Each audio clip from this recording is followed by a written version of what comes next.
Hello everyone and welcome back to the channel. Well, we did it!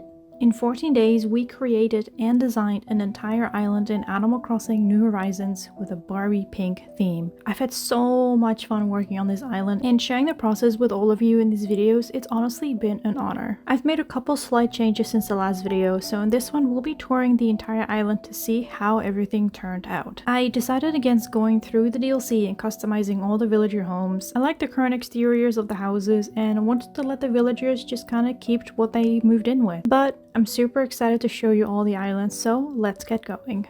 Before we start with the tour, let's take our final look at the island and our villagers. We have Candy, who's our homage to the Mouse King in Barbie Nutcracker. We have Diana, who's our homage to Marissa in Swan Lake. We also have Ruby, who's our homage to Hobie in Rapunzel. We have Sweet Marina, who's our homage to Delphine from Mermaidia. Next we have Goldie, who's our homage to Taffy, Barbie's trusted puppy in several movies. We have Cleo, who's our homage to Brietta in Magic of Pegasus. On the left we start with Mary, who's our homage to Serafina in Princess and the Pauper. We have Dizzy, who's our homage to Tika in Island Princess. We have cute baby Judy, who's our homage to Bibble in Fairytopia. And lastly, we have Nana, who's our homage to Brutus from 12 Dancing Princesses. And obviously we have Barbie and Ken. And from the airport, you will basically immediately run into resident services. It is super close, but I feel like it kind of works for the town core vibe I wanted to go with for this main area.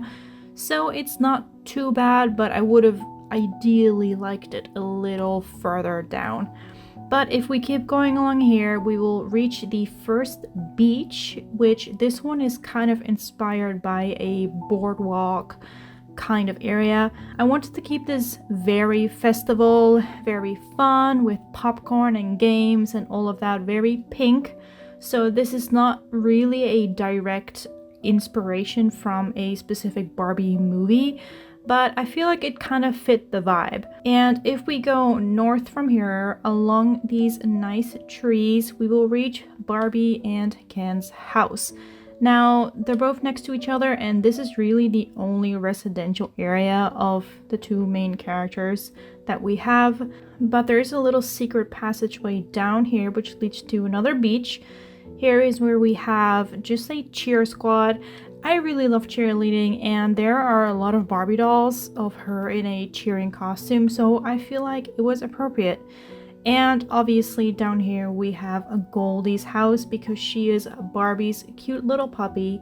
There were two of these blue bridges on this main area, and both of these bridges will lead onto when the movie references start.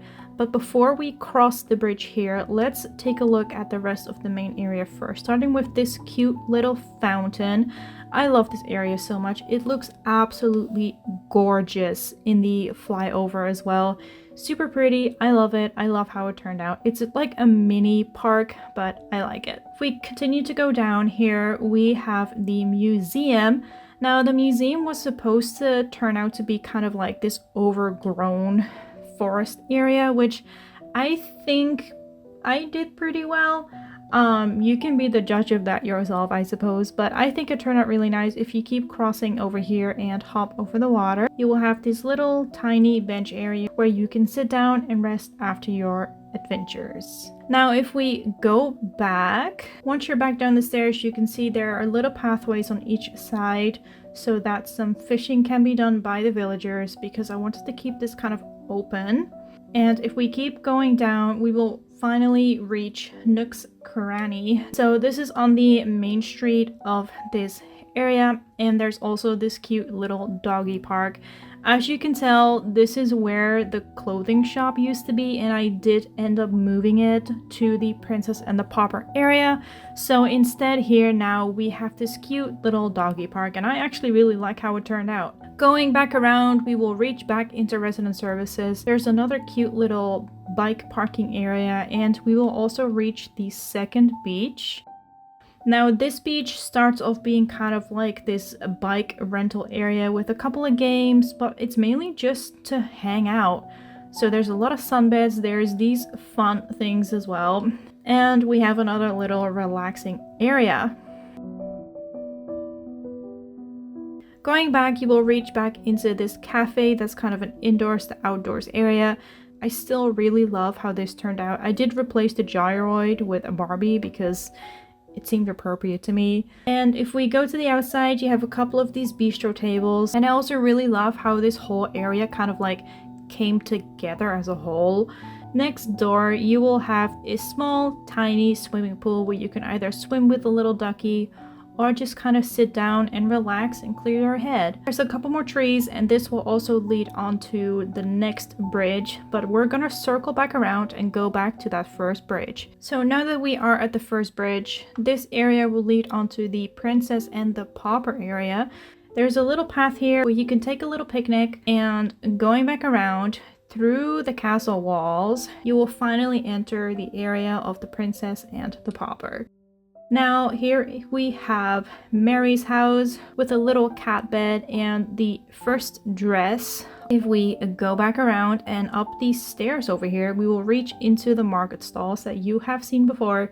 So we have a little bakery here, we have a little flower shop over here. We have a small general store over here. And obviously the tailor shop with Erica's dress. It just had to happen. I had to. So if we go left from there and down, you have another little area with this little sunken forest. And continuing this path, we have a cave. Now this cave is a reference to the mines in the movie, and I also decided to add this horse springy ride as an homage to the loyal steed in the movie as well. Going up the stairs over here, we turn into the 12 dancing princesses area. So if you start off here, you have Nana's house. There's a couple ballet slippers and also a ballet bar right over here. I wanted to focus this area on mainly the pavilion from the movie, and honestly, I think it turned out pretty well. It's not exactly 12 circles, but I think it does get the idea across, and I really love this area personally. If we go back and go right of the marketplace area, we reach into the Barbie Nutcracker area. So I did put down Clara's dress. I don't really know if this is the right one, but I couldn't really find one closer to this. We have a couple icy pieces and just all the pink holiday items that I could find. I struggled with this area just a little bit, but I do love how it turned out in the end with all these pink Christmas trees. It just reminds me of the Sugar Plum Fairy, and I really do love it. Especially with these holly bushes instead of the regular bushes, it just kind of like brings it all together. I use white flowers here instead of pink flowers that I use everywhere else, just to kind of mimic as if the flowers are frozen. And if we keep going along here, you'll reach into this little transition area where it transitions back into spring, basically, and more colors and pink flowers again. So you have this little transition area, and here you can oversee the secret beach. If you go down the stairs here, you have a couple directions to go in. So you can go left here, you can go right, or you can go down. We're gonna start with the left as we turn into Mermaidia territory. So I wanted to keep this area very natural as well, with just a couple mermaid items really. And there's also her dress from the movie. I love, love, love these seashell items. I love these items, I love the shells. I think it turned out really cute. And down here you can see is Fairytopia, and I did stack them instead of putting Mermaidia near the beach, because technically Mermaidia is kind of a spin-off slash sequel of Fairytopia, so I wanted to keep them super close together.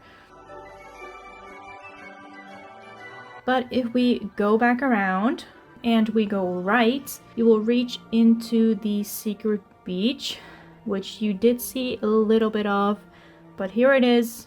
That's all it is. It's nothing too referencey or nothing too fancy. It's just very natural and very overgrown. But if we go down here, we do reach into Pegasus area. So this is the area inspired by the movie The Magic of Pegasus. Now, I struggle with this area a lot as well, I'm not gonna lie. This whole in the clouds thing, it stumped me, but I used these mountains and the vines and some of these columns to kind of appear like they're sticking through the clouds. I don't know if it comes across that way, but I'm hoping it does, with these little tables that look like clouds and this actual cloud couch, which I really do love as well. We have a little transition area before we reach the Swan Lake area. And so this is where Diana lives. She's super cute. I love her. There's a couple custom designs of swans right next to the area, which I think really adds to it. There's Odette's dress as well.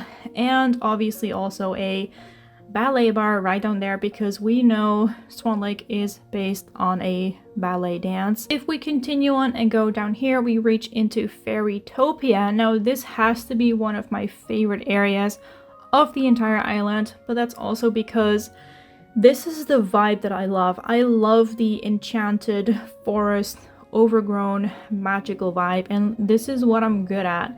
Like, I can do this. When it comes to town core, I struggle a lot, but I love doing these kinds of islands, which there is also an enchanted forest island tour coming up very soon, so keep an eye out for that if you do love this vibe. But this is the Fairytopia area, which is where Bibble lives. I mean Judy. She is an absolute cutie, and I'm so glad to have her on this island. Down here is just more transition area, but if we go down through the archway, we reach into the camping ground. Going left, you will have the actual campsite of the island. There's a couple seats you can sit in back here, kind of hidden. If there is a villager on the actual campsite, you cannot see this, so it is a little bit hidden, but I used some of these cute pink tents to kind of fill up the area and make it look more like a campground. And obviously we built this little camper van as a reference to the movie. And if we transition over to the right, we walk into Rapunzel area. Now, I will say Rapunzel, Barbie's Rapunzel, is one of my favorite Barbie movies, and I do like how this area turned out. Again, it is a little small, but this is where Ruby lives as an homage to Hobie, as we know. There's her dress. This is my favorite dress that she wears in any Barbie movie. I love it so much. There's this little painting corner where she can sit and paint as she does in the movie, and there's also this purple unicorn toy as a reference to Penelope, which I adore her. If we pass down the archway, we reach into more transition areas, which continues to go down all the way up to here. But if we go right, and before we walk into Island Princess area, we can go up in this vine here, and you have this neat little overview of Rapunzel's castle. Now if we go up the stairs here, we reach into Island Princess. My main inspiration for this area of the island was just keep it loaded with flowers, plants, any floral kind of items, and obviously I wanted to build a greenhouse, which I think we translated pretty well. Probably could have been a little bigger as well, but I do like how it turned out. And we have some more vines, some more flowers, and just stuff everywhere. I love this area as well, and obviously we do have Rose's dress right here. From the stairs you can continue on and you will reach the final beach front of the island. If we go down from here first, you will reach a little bit more of a calmer beach. It's more open instead of just fully decorated to the brim, because I wanted to keep this one just more low effort, because this does kind of continue on from Island Princess. So I just put a little tent here as to where she lives, and also I put down this chest here because in the start of the movie, spoiler alert, she washes up with a chest on this island. So this was kind of the closest thing I could find to that part of the movie. It doesn't really fit the color theme, but I felt like I had to include it. Circling back around and up here, we reach into more of a relaxing side of the beach. So there's gonna be more sun chairs, some bathing places, a picnic spot, more sun chairs. I wanted to keep the grass as natural and overgrown as possible, and we also have this seashell bed right here that you can just chill in, which I love this item, by the way. It looks so good. We have some more sun chairs and another final little picnic area before you reach the very end of the beach. And at this point, we've seen everything. There's a couple areas that are like hidden around the island. Like for example, you can climb up here with a vine to reach this little area here. There's a couple more spots on the island that you can reach by climbing up the vines, but you can find those yourself as well. But that's basically the entirety of the island. So let's circle back to the main plaza. I do truly hope you all loved seeing this island become what it is. Let me know in the comments what your favorite area is. If you missed it earlier, here is the dream address. I'll also be listing it in the description and posting it on Twitter once I've made the map, so make sure you follow me over there too. The next video will feature an island tour of an enchanted forest that I've been working on for a couple of months. But what would you all like to see after that? Feel free to drop any suggestions for videos or island themes. I have a couple in mind, but I'm very curious to hear your ideas. Once again, thank you all so much for the incredible support shown on the previous videos of this Barbie island, and feel free to subscribe for more Animal Crossing content coming to you in the near future. Thank you all so much for watching, stay safe, and I'll see you all in the next one. Goodbye!